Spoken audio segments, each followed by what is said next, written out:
Welcome to Stories That Stick with me, Laura, as your resident storyteller. I'm here to show you how oral stories inspire and captivate minds young and old. Tune in each week to hear a compelling story and join in meaningful conversations. I'll be digging deep into the heart of storytelling, connection, and listening. So whether you're a kid, teacher, caregiver, grandparent, or simply a lover of stories, this podcast is for you. Join me as you get lost in another world and discover how stories shape our lives. Here's to the next page in our story. Welcome to today's episode of Stories That Stick. Today I have with me Jenn Zollinger of Play Before Pencils, and she's an early childhood educator that is really supporting and helping educators shift away from teacher-led practices to embracing more organic, developmentally appropriate practice around play. And what has always really caught my eye is the way that she shares and thinks about early literacy. So it's no surprise I have invited her on to the podcast so we can talk. And we're going to think and talk a bit about emergent writing and how this is connected to storytelling and her experience with embracing more storytelling with the children in her lives. So, Jenn, I'd love to hear about you, what brought you here, and I'm so glad to have you. Thank you, Laura. I'm excited to be on the podcast today.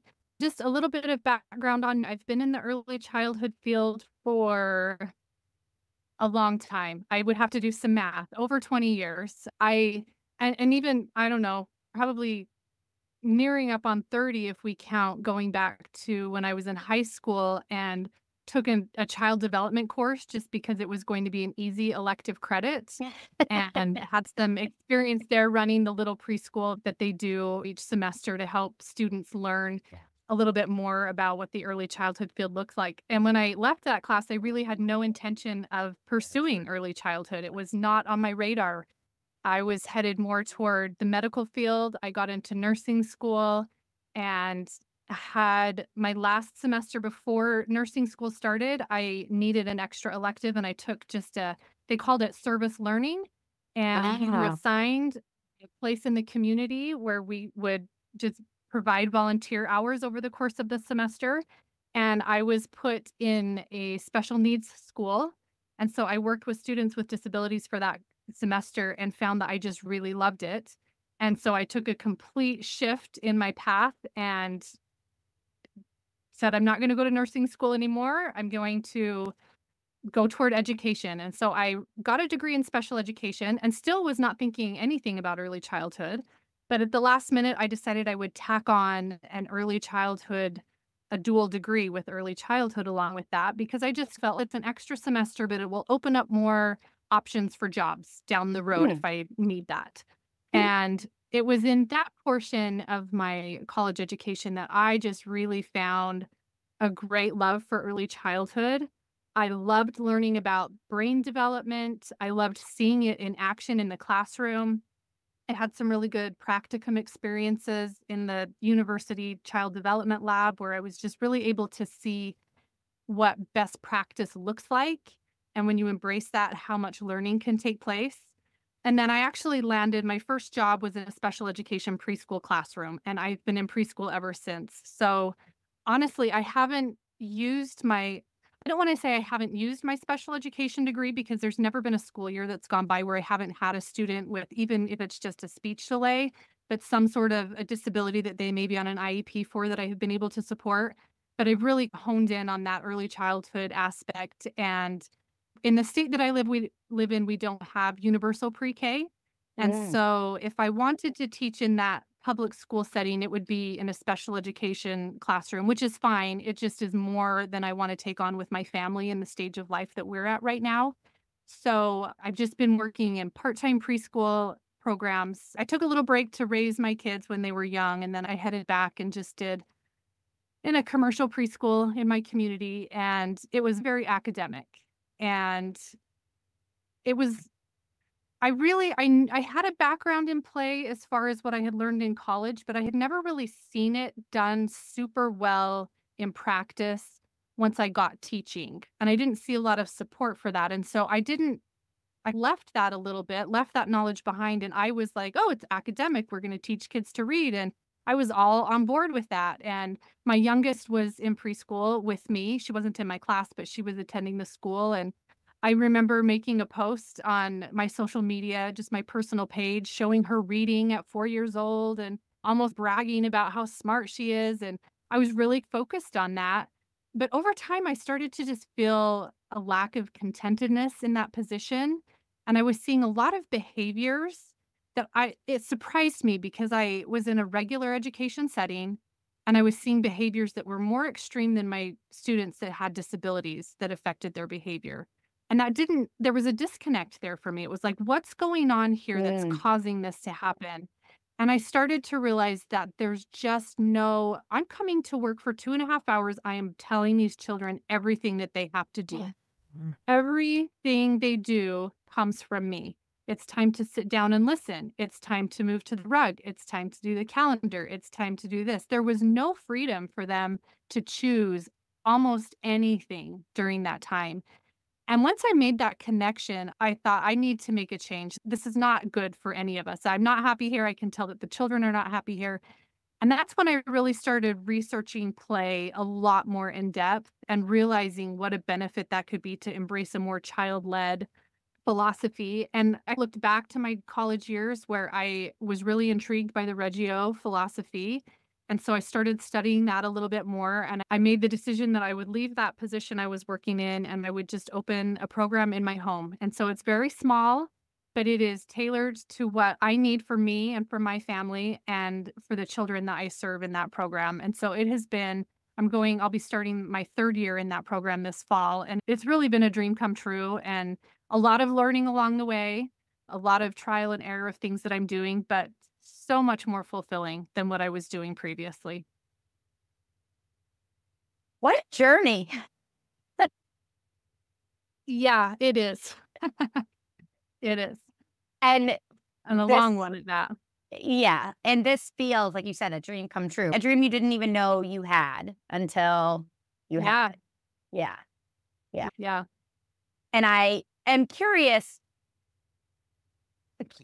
do you sometimes wonder how, I don't know, I might have missed the timeline there, but how long you were in that kind of quote unquote academic preschool? Do you look back now and wonder, like, how did I do that for so long with those children? Now that you see the difference and you see the way that children can Yeah. guide their own learning and the types of support that you can do, for me, that's always So that I moment. was Yeah, and I wasn't I wanna say I was only there for 4 years, and so it wasn't a super duper long time in that particular program.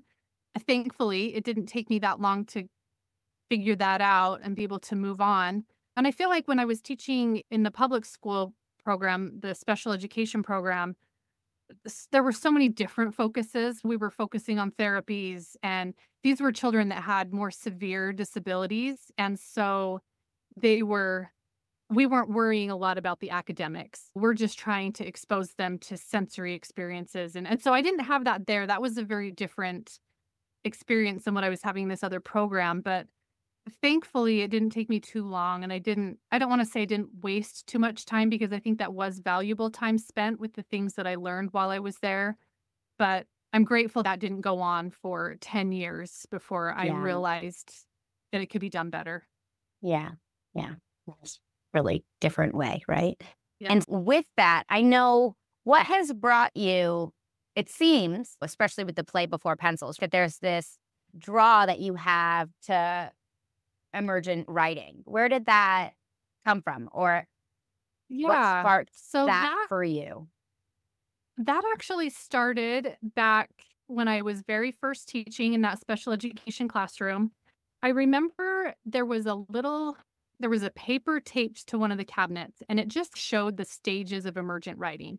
And I didn't pay a lot of attention to it. We were just trying to figure out how to even get our students to be able to hold a writing implement, let alone make a mark with it.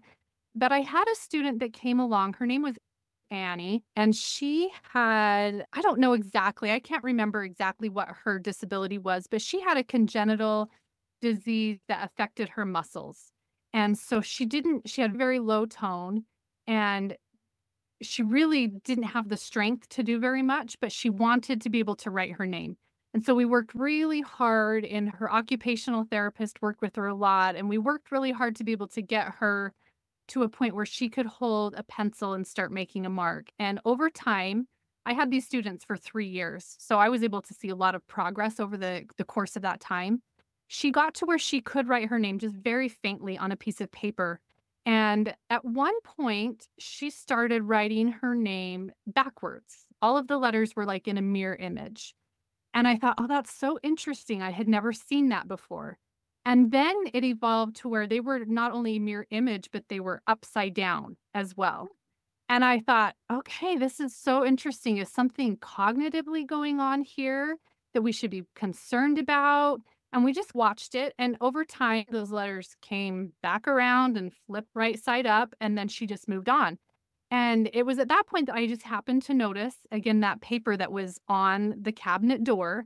And one of those stages it mentioned that some children will start to invert their letters as they are learning to write. And from that time on, I saw that numerous times as I watched children begin to learn to write. And it always just absolutely fascinated me. And I would get really excited. It didn't happen for everybody, but when it did, I'm like, oh, parents, look at this really cool thing that your child's brain is doing right now. Because I know if I sat down and tried to write my name in mirror image, it would take a significant amount of brain power for me to do that and make it look that right. But they just sit down and bust it out. They don't even give it a second thought. And so that kind of was what sparked my interest in emergent writing. And it was just something that I noticed and watched as children began to pick up a pencil and start making marks and see that process unfold, that it just was something that excited me. And I latched onto that as something that I wanted to learn more about. And when I got into that program that I recently left, they were very big on worksheets. Mm. And it was an interesting experience to see. I had never used worksheets before in my Mm. classroom, but in this school, they really embraced that, to see how limited they were in their writing when all Mhm. they had was this Mhm. one piece of paper that they were given a day to trace and copy letters. There wasn't paper available anywhere else in the classroom for Mm. them to access.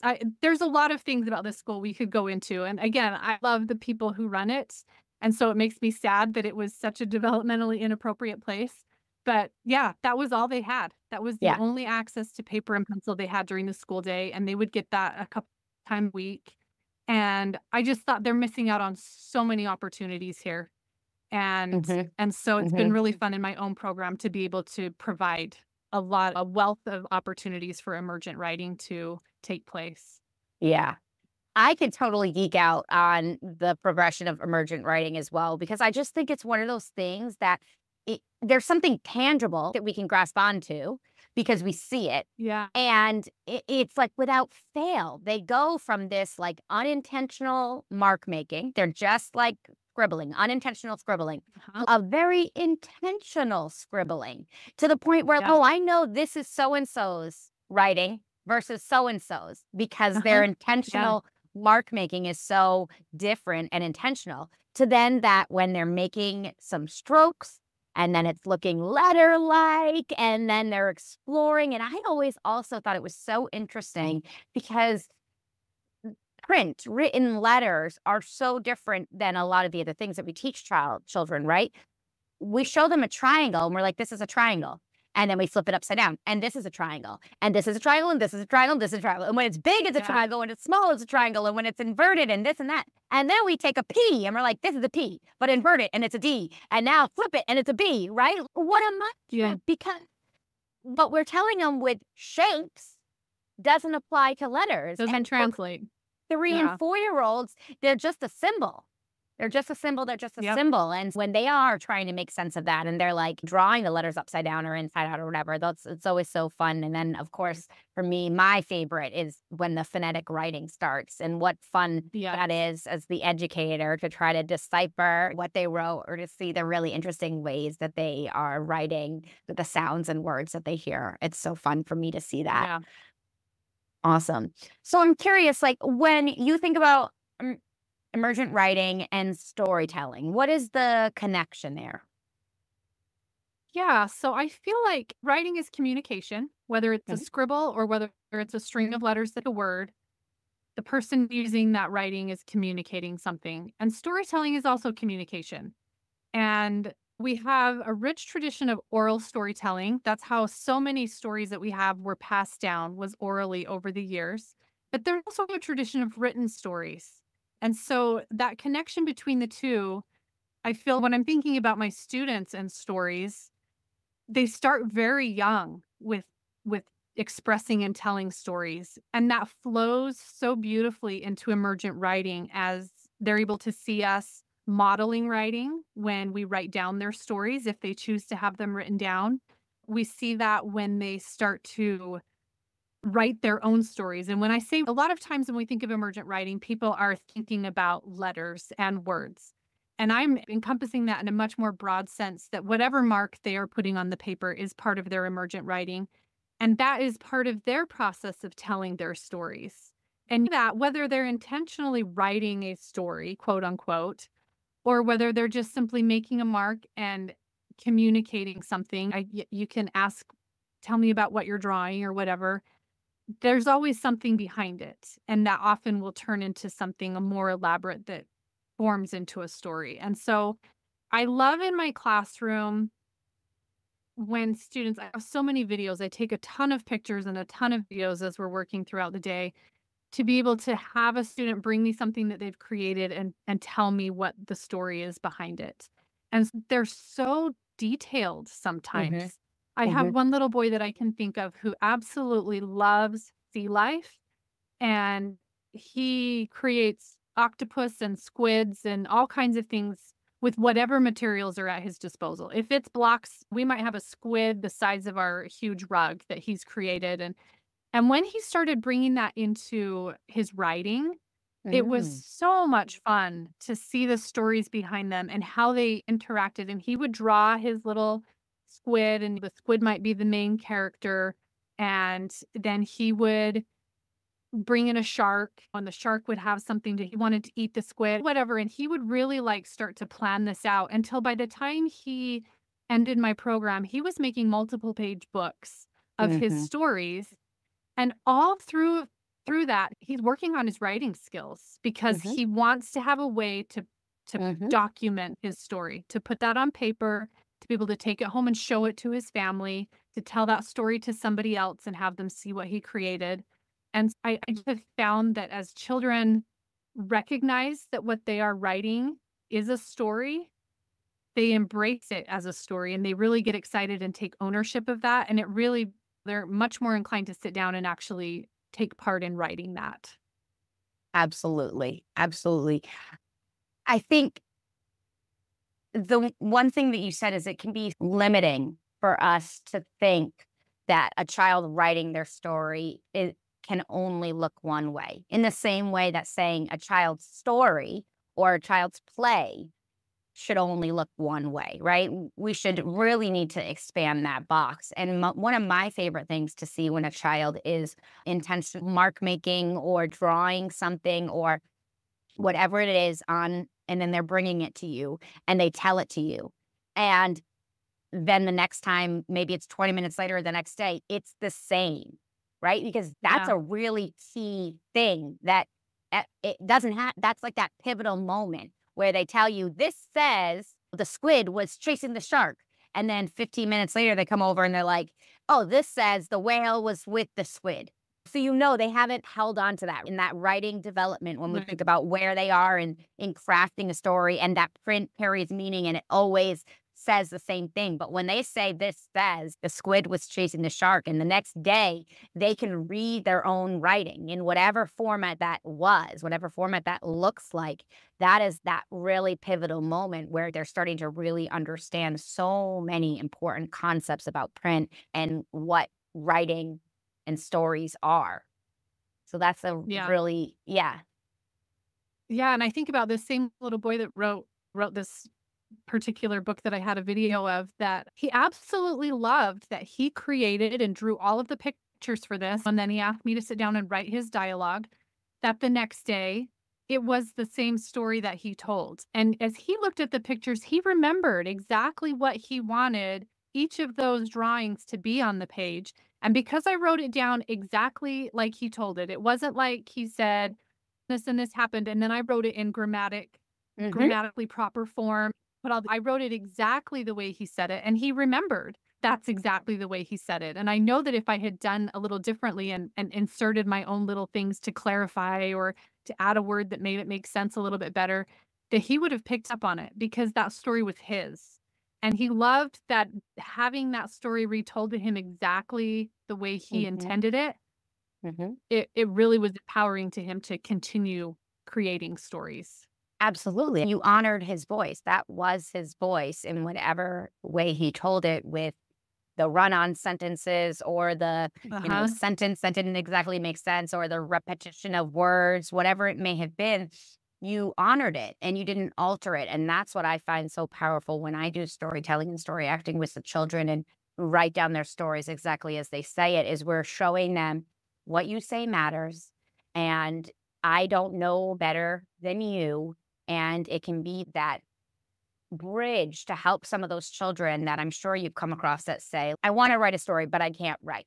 They already have this perception of Yeah. themselves as not being a writer, as not being a storyteller, which I don't think I've ever heard a child say, I can't tell you a story. Maybe they get a little hesitant, but they do see themselves as players, right? They know how to play. Rarely do they say, I Yeah. don't know Yeah. how to play. They might say they're bored, but they're very quick to say, I can't read or I can't write, when they actually have some of those skills, because they have this perception, because there is so much complexity. They see us writing Yeah. and they're like, I can't write like that. I can't draw like that. They're not drawing a cat in the same way that we're drawing a cat.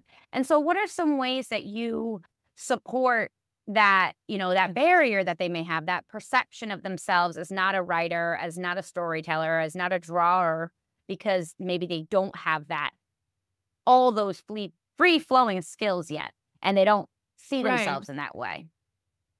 Yeah, I can say I feel like it's usually with my students who, they start out, they come to me at 3 years old, and I have them until they go to kindergarten. So some of them have Mhm, turned 5, some are still 4, but I feel like it's once they start getting onto that older end that mhm, those kind of fears start to crop up with them because they're becoming a little bit more aware. They have more skills in their tool belt, but they don't have enough skills in their tool belt, and they're noticing that. Where when you have the yes. 3-year-olds that are scribbling and drawing, they're happy with whatever. They don't realize they aren't aware of that yet.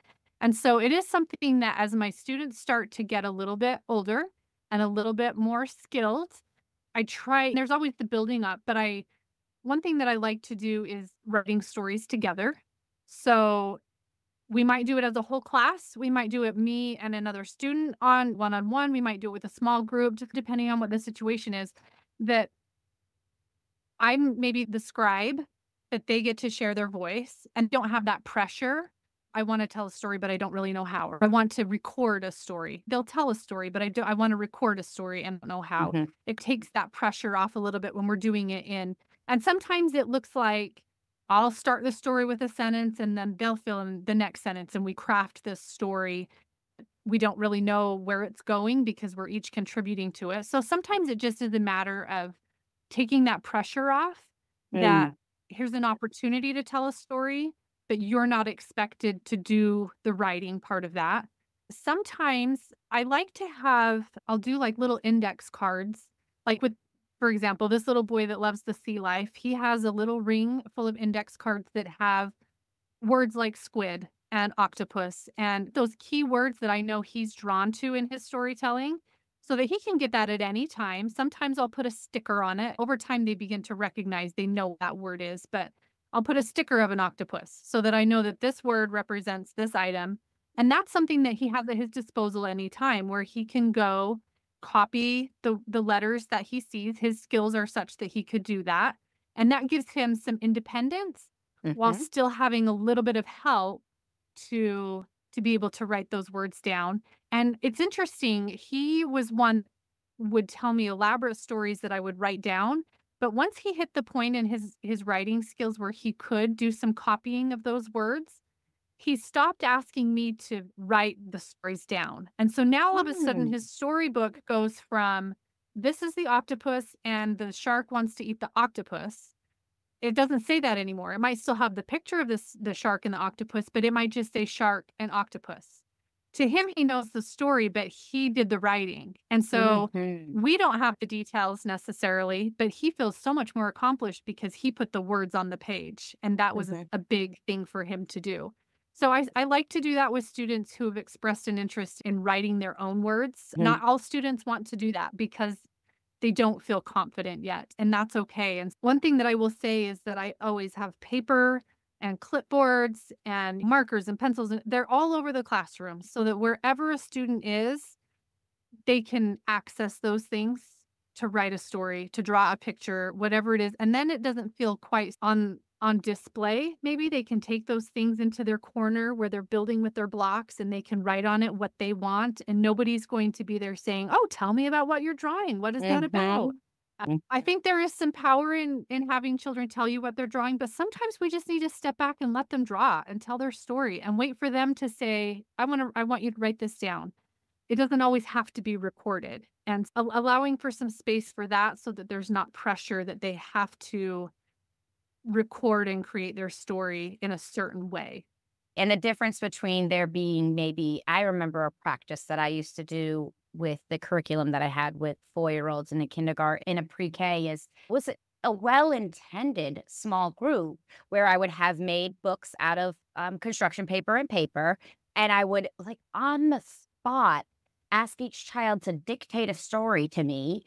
How I managed this with 4 or 5 4-year-olds while they're sitting there, I don't know, maybe I allowed them to draw and illustrate if I starting with A and they were over here at Z, and I would let some kids start drawing Yeah. and I would say, "Tell me your story." And then I would turn the pages and write the words. And then I'd be like, "Okay, here, now you draw your whole story that you just told me and I dictated." And then I'm taking the next kids and I'm like, "Okay, you tell me your story." When they're talking over the other 3 kids that are trying to maybe think about and put paper to pencil, whatever, right? But it's this contrived situation where Yeah. I'm trying to invite them to create their own story. And although there are aspects of it that were child led, there was very much was those moments where one child could very clearly see if another was at the level of writing just scribbles versus writing KKA over and saying, "This says I went to the store with my mom." And then Yeah. seeing and these children at this age, right? They're starting to develop this awareness of themselves in relation to others. They're starting to develop an awareness of their skills and or skills that they don't yet have. And just the same way that they might feel like so and so can run faster than me, so and so can write letters and mine don't look like letters, right? And they start to create this. But if we're providing them a space where they can take the paper and the pencils or the markers and write a book on their own and maybe explore whatever mark making and then shove it right into their backpack and you don't even get to see it. Yeah. Or it goes in the Yep. trash or they crumble it, giving them Yep. that and freedom to do it without anybody else watching, without them having their peers or you watching is, I think, a really valuable thing for them to have that opportunity, right? And how much in contrast that is to all the kids sitting at the table tracing the letter K on the worksheet. Yeah. Yeah, and like you said, that's really well intentioned when you set those things up, and I'm a teacher that would have done that years ago. I'm a teacher that for a long time did jump in anytime I saw a child doing something and be like, "Tell me about that," because I want to get more information and I want to make it look like this would be a wonderful thing to send home to a parent where they can see that their child's telling a story and I'm writing it down and I'm paying attention. And I don't do that anymore. I don't do that with Mhm. storytelling. I don't do that with emergent writing. It is truly child led. And I will have students who will make a story, they'll write a story, they'll do something like that on a daily basis. And I have students who leave my program having never done that, to my knowledge anyway. Like you say, there's a lot of opportunities where children take, paper and they create something and it just gets crumpled and put in the trash or it goes right into their folder or their backpack. And I don't see that at all. But there are students who never engage with me in saying, write down what's happening in my story here. Mhm. And that's okay. I don't push that. I just let it unfold because I feel like when it comes from them, it holds up far more meaning than when Mhm. I'm pushing them to it. And they will do it. So I don't need to push. I don't need to contrive those opportunities where it's okay. And now it's for you this. So that's something in my own practice that I have evolved in over the years to go from a very teacher directed perspective to a very child led perspective on that.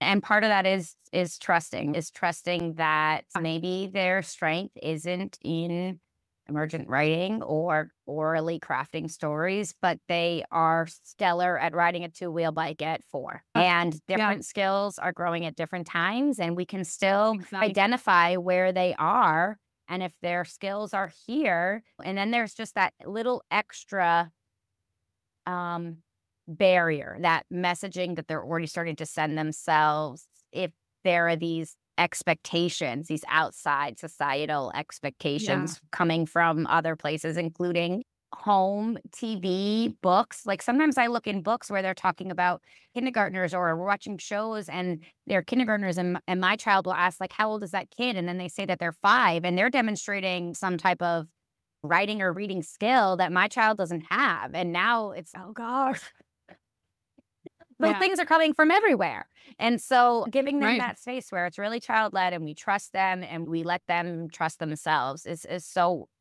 valuable. It's so important. I know you told Yeah. me that recently you started doing maybe something different with storytelling or embracing storytelling that you hadn't before and that you had a really great experience. I'd love for you to tell us about it and what kind of new learning you walked away with it from. Yeah. Yeah. I feel like when I first started teaching, I actually started in that special education preschool classroom mid-year. So I was coming into a situation where routines had already been established and Mm, I was just going to take over what was happening. I didn't want to disrupt everything. And and the way that classroom ran is there was a 30-minute period. I look back on this and I think, whose idea was this?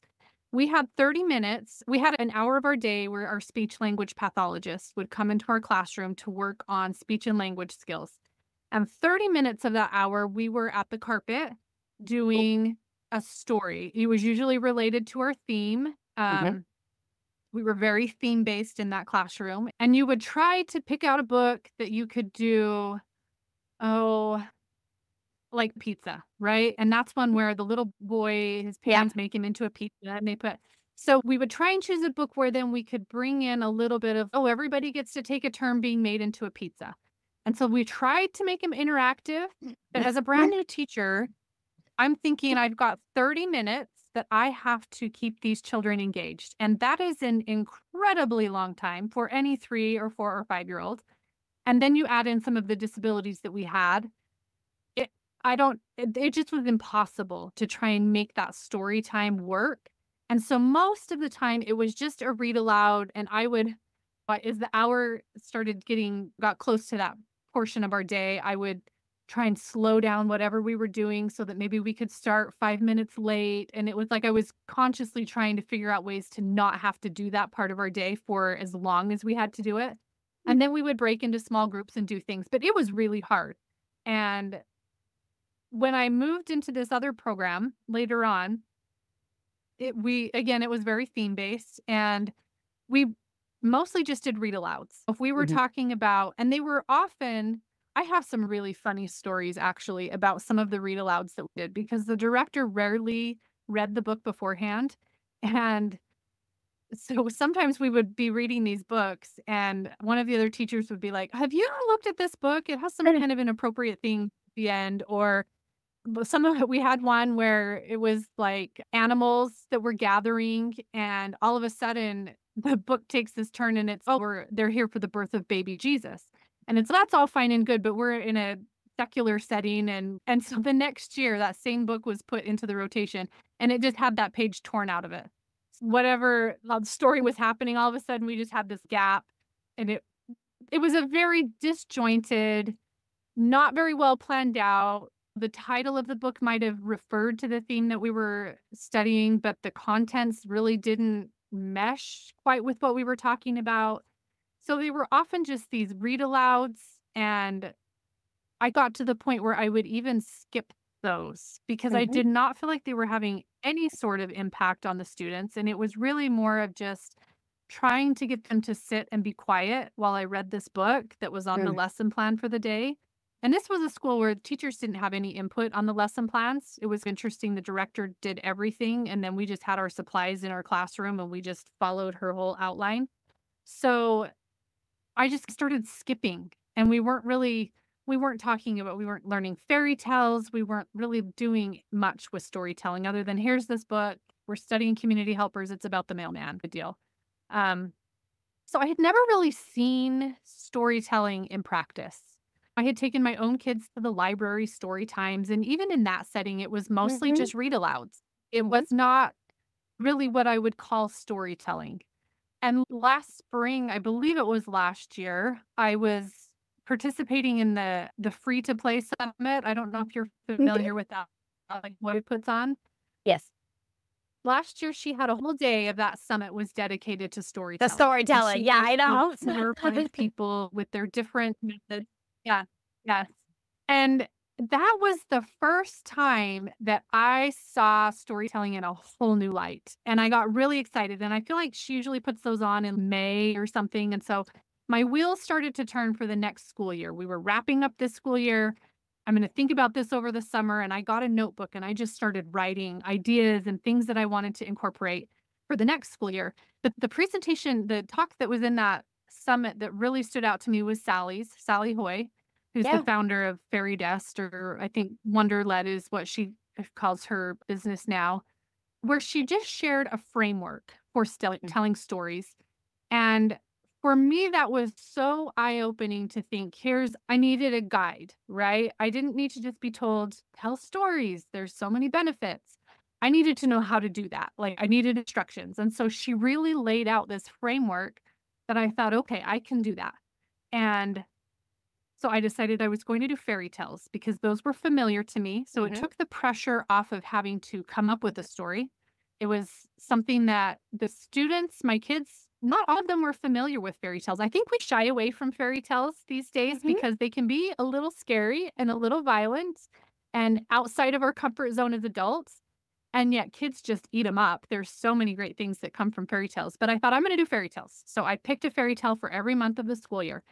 But I was absolutely blown away that first week that we did this oral portion of we started with the 3 Little Pigs, at how they were just riveted almost. It was like I almost would wanna stop and laugh at, like, how engaged they were because I just really didn't think they would be. I'm like, "They're not gonna have anything to look at. They're just gonna be sitting here and listening," and yet they were just really focused on this story.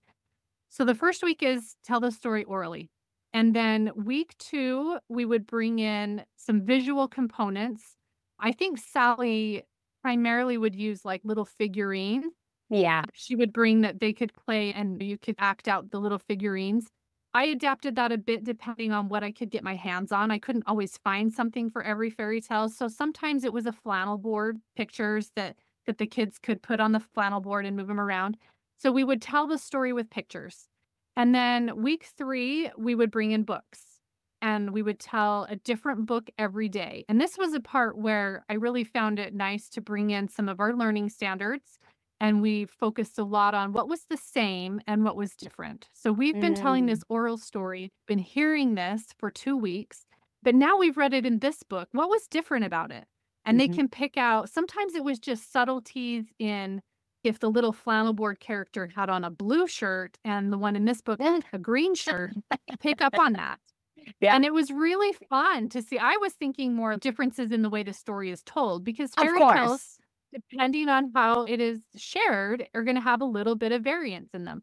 But they were picking up on all kinds of details. And so we would do that every day. We would talk about what's the same, what's different. Sometimes there would maybe be an extra character that wasn't in a different story that, or a different book that we read. And so bringing in some of those standards of being able to categorize different things. And so that was week 3. And then week 4 was for story acting, where I would then narrate the story and the students would take parts. And sometimes we would have masks. Sometimes they would create their own little costumes. Sometimes they would choose to just take blocks or something that they wanted to represent the characters and they would Mhm. act those things out. I would give them a little bit of creative freedom to present that story in the way that they wanted to in their acting. And I it was a lot of fun. it seemed every week we would get to the end of the week and they'd be like, oh, next week we get to add this to our story. And next week we get Mm. to add this to our story. And so they really started to catch on to the process, the whole framework. And they would really culminating that with their own ability to tell the story with their own action. And they, even as we got to the end of the year, some of the older kids in the class would ask to be the narrator. And they might change little details in the story. And sometimes that went over well. And other times you would have stubborn kids who are like, that's not how it goes. We have to do it this way. But just to see their own little creativity that they would bring in and add to that story, because they had seen how that story could change depending on who was telling it. And yet the overall essence of the story stayed the same. And so that Three Little Pigs, that first month, the thing that was really fun to me, we had our framework and it was a little bit teacher directed and structured, but I started to see that story seep out into other areas of the classroom and it started showing up in their play. And we had in our outdoor space, we have bucket of sticks and we had just finished a little patio. And so I had asked my husband to keep the extra bricks and he had built them up into a little like fire pit looking thing. And the kids didn't realize for probably the first 3 weeks of school that they could disassemble that and use those bricks. But once they Mm. did, a darling video of those kids building a brick house out of those bricks because they had this story in their mind. And then they brought in the sticks. And then they started pulling all my grass because we didn't have straw. And they really started then taking that story and having ownership over it and bringing it into their play and taking turns with the different characters. I would see it in the writing center a little bit. You would have children, some of the older children who would draw the story out. And these were all, this part of it was totally prompted. This was just at playing, they found ways to bring that in. And that first month or two, I can't even count the number of comments from parents who were like, I've never told this story to my child, and she can recite the whole thing to me now. And so they were really impressed. I think sometimes we don't give children as much credit as we should as far as what they're Always. capable of. And so parents who were like, I really didn't think that was a skill that they would have at 3 years old. And yet she's Mhm. telling me all of these stories. And by the end of the school year, they had quite an arsenal of stories in their back pocket that they could tell at home with their parents. They could tell with their siblings. They could bring into their play. I had a lot of parents say they would see their children acting out with their toys at home with these stories. And so it really started to bleed out into the other areas of their lives. And I was converted at that point. And I'm not somebody yet who has ventured into my own storytelling as far as creating my own stories much. Those fairy tales were really good to get me going. But it just gave me the confidence that this works, that there is a Yes. lot here that we can capitalize on. And it doesn't even have to be in a structured, this was something that happened for 5 to 10 minutes of our day that we had that Yep. structured portion. It doesn't even have to be that. It can be a lot more organic. There's a lot of ways to do it, but just being able to bring that in and seeing how well it worked. And the credit that I didn't give the kids at the beginning of the year when I thought these oral stories, they are not going to be paid attention at all. And they did, and it was like, okay, I believe now. And so now we're going to add this next component. And it's just seeing, being able to layer and see the depth that came from that was really exciting for me. And it made me excited to now think about this coming school year and how I'm going to do Yeah. that. I have a lot of kids who are coming back for a second year. So I've got to change it up a little bit with the stories that I tell and how that's going to look to keep it fresh and new for them. So it was a really great experience. That's so exciting. I think what I heard you saying was you needed that bridge. You needed something to nudge you Yeah. and help you ground yourself. And it sounds like this framework is like almost a tutorial telling you what to do Yeah. with something Yeah. as free as storytelling was helpful. And that's exactly it. And now you can start to build it into your repertoire and you get to build upon it. And how fun if you stay with the same 9 stories and you have some of those children that are returning, how differently now they can participate in this storytelling Yeah. adventure as knowing the story and it not being a new story to them, and how many more additional layers you can bring to it, or what responsibilities and or roles you can start to pass off to them, right? They're not going to wait until spring to want to be the narrators. They're going to want to be the narrators right away, kind of Right. thing, Oh, right? that's a great point. Yeah, and the thing that really stuck out to me, if you don't know this book yet and you don't know Dr. Stephanie Galway, this book, do you know Yes. Happily Ever Resilient? I have not read it yet, but I am familiar with it. Yeah.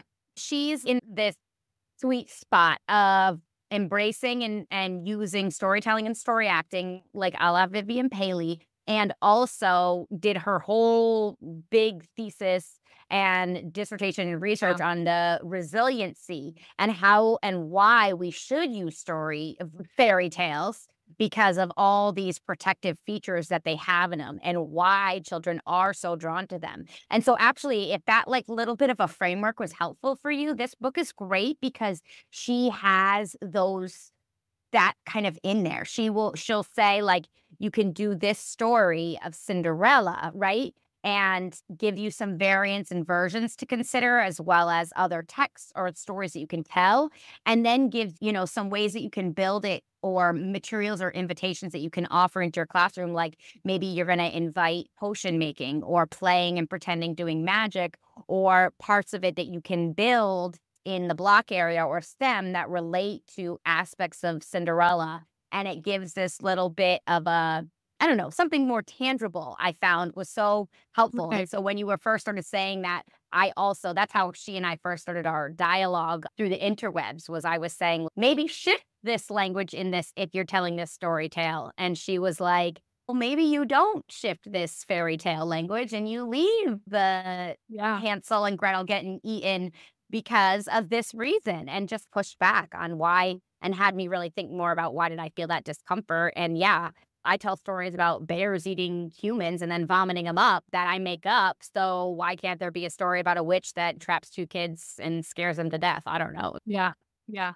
Yeah. And for somebody like me who's fairly new to storytelling, it is really helpful to be able to have something tangible to be able to look at and feel like, okay, that makes sense. I can do that. It gives you a little bit of a springboard to then work on. And then you can craft it into your own thing and what works for you and your students in your classroom.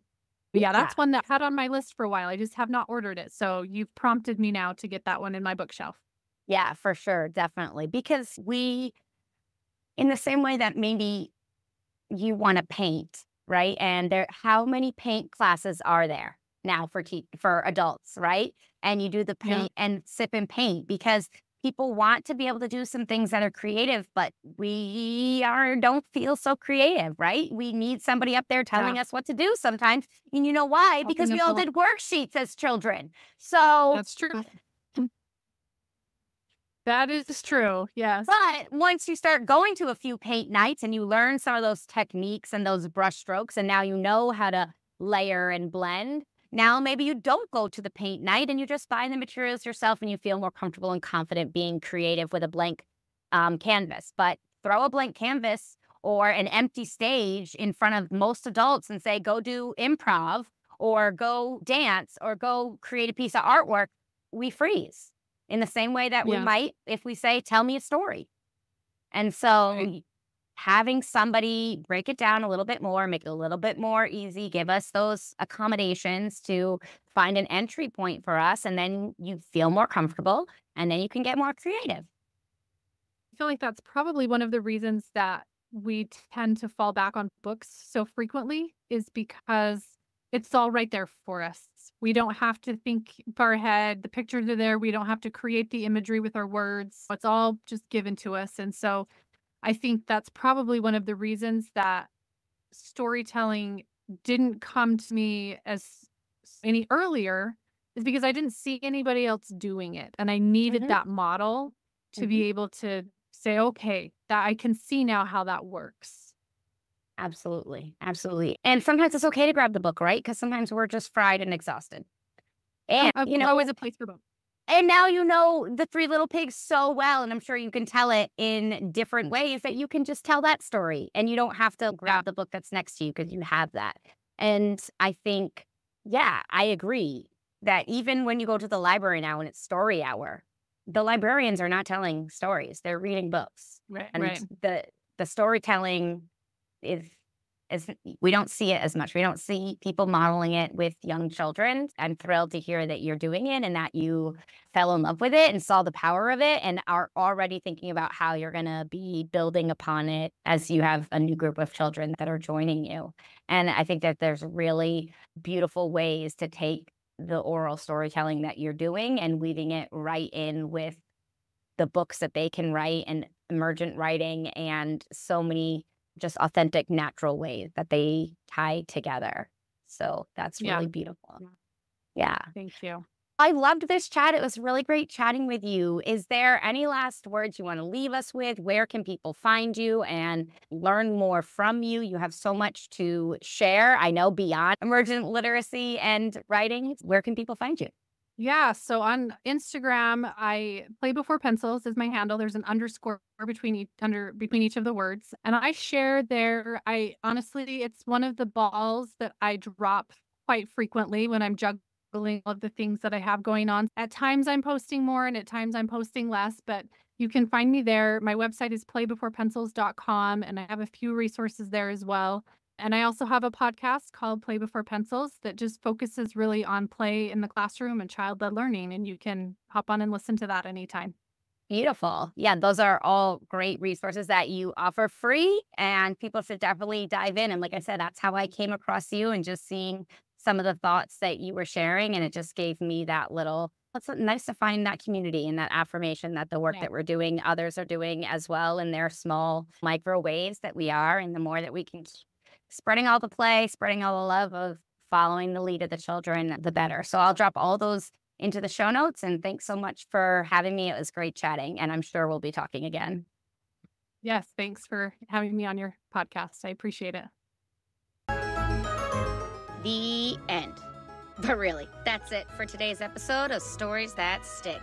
Inspiring and captivating minds young and old. Remember, stories have the incredible ability to spark conversations, ignite imagination, and create lasting connections. If you loved what you heard, be sure to subscribe to the podcast and leave a 5-star review. It really does make a difference. And if you have a story to share or a topic you want me to explore, reach out to me on Instagram at Little Stories That Stick. Until next time, keep working that storytelling muscle and tell stories every day.